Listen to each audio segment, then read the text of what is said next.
저는 14개월 딸아이를 둔 아기 엄마입니다. 계엄 당일 6퇴 후에 소파에 누워있다가 계엄 선포를 보고 바로 법조문을 확인하였습니다. 민주당이 다수당인데 금방 해제가 될 텐데 대통령이 검사인데 그 사실을 모를 리 없을 텐데 도대체 이게 무슨 상황인가? 역시나 금세 국회 해제 의결이 있었고 계엄은 해제되었습니다. 담화문을 찬찬히 읽어보았습니다. 제가 임신과 출산과 육아를 하느라 몰랐던 민주당이 저지른 폐악을 일당 독재의 파쇼 행위를 확인하고 아이와 함께 하려고 비워둔 시간을 나누어 이 사건에 뛰어들게 되었습니다. 저는 계몽되었습니다. 체제 전복을 노리는 반국가 세력이 준동하고 있습니다.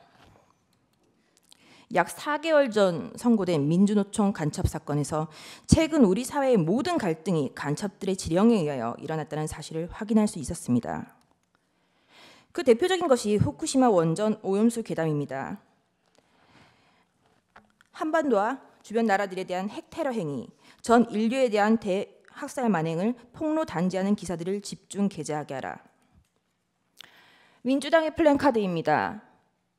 인류를 향한 핵테러 시도를 당장 중단하라. 간첩 지령과 비슷한 단어입니다. 후쿠시마 오염 괴담이 사실이 아니라는 것을 밝히는데 1조 6천억 원이 소요되었습니다. 1조 6천억 원은 민주당이 삭감한 대왕고래 프로젝트 497억 30번, 민주당이 삭감한 민생범죄 수사 특활비 특경비 587억 27년치, 민주당이 삭감한 아이돌봄 지원 사업 384억 40년치, 민주당이 삭감한 전공의 지원 예산 931억 17년치입니다. 윤석열 대통령은 2022년 3월 9일 당선되었습니다.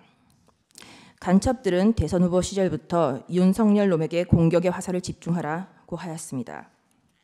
또한 공정, 기회, 새로운 변화로 청년들이 보수화되는 것을 막고 진보 민주개혁 세력의 역량상 우세를 보장하도록 조직 사업을 하라고 지령을 내렸습니다.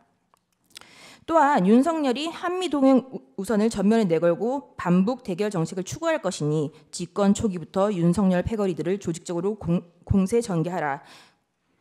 그리고 윤석열 놈과 일가 족속, 측근들의 정치 추문을 집요하게 압박 공세를 강화하라고 제2의 촛불항쟁 때와 같은 윤석열 탄핵투쟁의 불씨를 지펴올리라고 지령을 내렸습니다. 이에 따라 비상계엄 전까지 약 178회에 달하는 윤석열 퇴진 탄핵 집회를 열었습니다. 이 사건 계엄을 내란죄로 고발한 자는 민주노총 위원장이었습니다. 그리고 2025년 2월 21일 며칠 전 이재명은 민주노총을 찾아가 민주노총은 탄핵 사태 때 가장 큰 역할을 하였다고 감사 인사를 하였습니다. 간첩들은 국회 진입에도 적극 개입하였습니다. 진보당과 연대하라. 정의당의 당 지도부를 장악하도록 밀어주라. 한편 문재인 정부는 박근혜 정부의 계엄 문건을 친위 쿠데타로 몰아 2018년 기무사령부를 해체하였습니다. 104일 동안 200여 명을 조사했지만 내란 음모는 전원 무혐의 종결 처리되었습니다. 민주당이 지금 하고 있는 내란몰이를 예행 연습해 두었던 것입니다. 나라를 위하여 헌신해왔던 군인들에게 모욕과 고초를, 간첩을 잡는 방첩 사업 업무를 질적 저하를 야기시켰습니다. 또한 문재인 정부는 박지원 전 국정원장은 2020년 국정원의 대공수사권을 폐지하였습니다. 민주당은 자신들에게 국민이 부여한 대정부 견제권이라는 것을 앞세워 지금까지 총 29차례의 탄핵을 발의하였습니다. 계엄 전까지 22차례, 계엄 이후 22일 동안 7차례, 수사 방해를 위하여 검사에 대한 14차례, 언론 장악을 위하여 방송통신위원장 등의 6차례의 탄핵을 발의하였습니다. 지금까지 단 한 차례의 인용은 없었습니다. 이상민 전 행안부 장관은 헌정사상 최초로 탄핵된 국무위원입니다. 이태원 참사가 일어나자 간첩은 민주노총에 지령을 내렸습니다. 이태원 참사 희생자 추모 시민 촛불 집회를 개최하여 윤석열 퇴진 함성이 서울 시내를 흔들게 하라. 박근혜 년의 탄핵을 이끌어낸 2014년에 세월호 참사 진상규명 투쟁과 같은 정세 국면을 조성하라. 북한이 지시를 내린 구호는 국민이 죽어간다. 이게 나라냐. 퇴진이 추모이다. 입니다. 그 구호는 실제 사용되었습니다. 화면에 보시다시피 퇴진이 추모다, 국민들이 죽어간다, 이게 나라냐라는 구호가 사용되었습니다. 이 구호를 사용한 단체는 촛불행동입니다. 촛불행동 상임대표 김민웅은 민주당 김민석의 친형입니다. 이것이 저희가 확인한 민주노총 간첩 판결문의 마지막 지령입니다. 우리는 아직 검거되지 않은 간첩들이 어디서 얼마나 어떤 지령을 내리고 있는지 알 수 없습니다. 이상민 장관에 대한 탄핵소추는 만장일치로 기각되었습니다. 직무정지 기간은 167일입니다. 29차례 탄핵 중 14건은 검사에 대한 것입니다. 제1차 검사 탄핵입니다. 헌정사상 첫 번째 검사에 대한 탄핵입니다. 이날은 이재명의 백현동 대북 송금 의혹에 대한 영장 체포동의안 표결이 있었던 날이었습니다. 이날 민주당은 국무총리 한덕수에 대한 해임 건의안 그리고 검사 안동환에 대한 탄핵소추를 맞불로 상정하여 가결시켰습니다. 검사 안동환에 대한 탄핵은 기각되었고 직무정지 된 기간은 251일입니다. 제2차 검사 탄핵, 검사 이몽석, 검사 손준성, 검사 이정섭, 검사 이희동, 그리고 제1차 방송통신위원장 이동관에 대한 탄핵을 23년 11월 9일 발의하였고 철회하였습니다. 이 중 검사 이정섭은 이재명에 대한 쌍방울 대북 송금 사건, 법화 유용 사건을 수사한 검사입니다. 2023년 12월 28일 제3차 검사 탄핵, 검사 손준성, 검사 이정섭에 대하여 그리고 이동관 방송통신위원장에 대하여 탄핵소추를 다시 발의하였습니다. 그리고 방송통신위원장 이동관에 대한 탄핵소추는 철회하였습니다. 그 철회 사유는 방송통신위원장에 대한 탄핵 사유를 검찰청법 위반으로 탄핵소추한다고 하여 황급히 철회한 것입니다. 이 탄핵소추안은 고민정 등 168인 등의 발의로 제출되었습니다.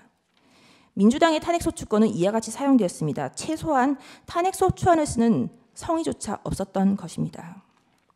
그리고 그 다음 날 2023년 11월 29일 방송통신위원장 이동관에 대하여 세 번째 탄핵소추를 발의하였습니다. 이동관은 20일 사이에 3번이나 탄핵 발의를 당하였습니다. 탄핵이 가결되면 직무집행이 정지되어 방통위 업무가 마비되므로 이동관 방통위원장은 결국 사의를 표명하였습니다. 이와 같이 무성의한 장난 같은 탄핵소추 발의와 철회, 재발의에 대하여 국민의힘 소속 의원들은 국회의장들을 상대로 심의 표결권을 침해하였다며 권한쟁의 심판을 청구하였으나 각하했습니다. 결국 검사 손준성과 검사 이정섭에 대한 탄핵소추는 가결되었고 검사 이정섭에 대한 탄핵소추는 탄핵 사유 대다수가 직무와 무관, 특정되지 않아 전원일치 기각 결정이 내려졌습니다. 직무정지 기간은 272일입니다. 제4차 방송통신위원장 탄핵 2024년 6월 27일 방송통신위원장 김홍일 탄핵소추 발의되자 자진 사퇴하였습니다. 제4차 검사 탄핵 2024년 7월 2일 검사 박상용, 검사 강백신, 검사 엄희준, 검사 김영철에 대하여 탄핵소추 발의가 있었습니다. 검사 강백신은 이재명에 대한 대장동, 백현동 사건을 수사한 검사입니다. 검사 엄희준은 이재명에 대한 대장동, 백현동 사건을 수사하고 이재명에 대한 구속영장 청구를 한 검사입니다.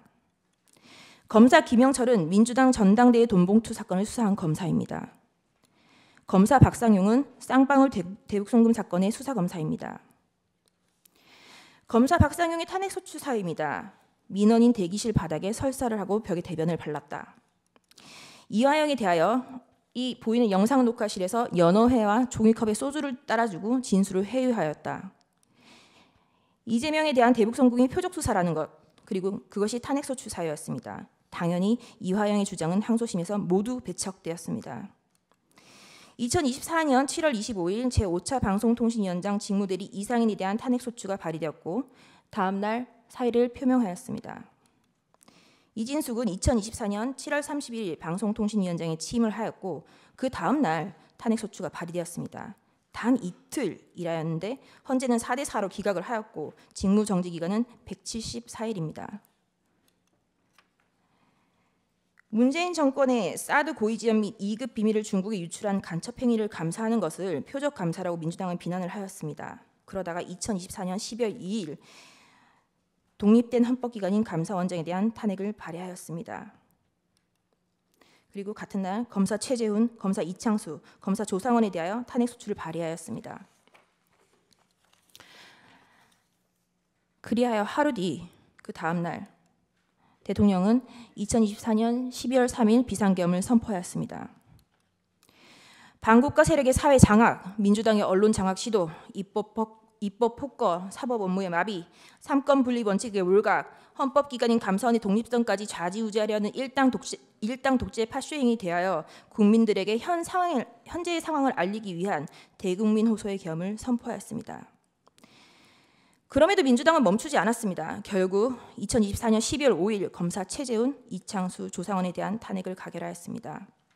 그리고 감사원장 최재해에 대해서도 탄핵을 가결하였습니다. 감사원장의 탄핵 사유는 구체적으로 특정되지조차 않았고 검사 3인에 대한 탄핵 소추 사유도 모호하다고 지적을 받았습니다. 2024년 12월 4일 피청구인에 대하여 1차 탄핵을 발의하였고 그 사유 중 일부는 중국, 러시아를 적대시하고 일본 중심의 기이한 외교 정책을 고집한다라는 것이었습니다. 2024년 12월 7일 4시간이 넘게 기다렸으나 정족수가 미달되었고 민주당은 계속하여 이상민 행안부 장관, 박성재 법무부 장관, 김영현 국방부 장관, 조지호 경찰청장에 대하여 탄핵 소추를 발의, 결국 이상민 장관은 사임하였습니다. 대통령에 대한 탄핵이 쉬이 이루어질 것 같지 않자 한동훈에 대한 체포설, 정치인에 대한 체포설, 판사에 대한 체포설이 난무하기 시작하였습니다. 2024년 12월 12일 대통령에 대한 두 번째 탄핵 소추가 발의되었습니다. 그리고 체포설만 가지고 부족하자 2024년 12월 13일 김어준이 한동훈에 대한 사살설을 터뜨렸습니다. 우리는 모두 이 뉴스가 이제는 가짜인 것을 압니다. 결국 2024년 12월 14일 대통령에 대한 탄핵 소추가 가결되었고 헌법재판관이 임명하지 않는다는 이유로 한덕수 국무총리를 탄핵하였습니다. 그리고 최상목 권한대대행에 대하여 각종 사유로 탄핵 카드를 꺼내고 있는 것을 국민 여러분들은 지켜보고 있을 것입니다. 부끄러움을 모르는 자들은 민주당 노종면 원내대변인은 2024년 12월 23일 국무위원 총 16명 중 5명만 더 탄핵하면 국무회의 의결을 못하니 법안이 자동으로 발효된다라는 발언을 하기도 하였습니다. 또한 민주당은 2025년 2월 20일 헌법재판관의 후임자가 임명되지 못하는 경우 기존 재판관의 임기를 자동으로 연장하는 내용의 법안을 발의하였습니다. 헌법재판관의 임기는 6년으로 헌법 제112조 제1항에 명시적으로 규정하고 있습니다. 도대체 누가 국헌을 문란하게 하고 있는 것인지 묻고 싶습니다. 이상입니다.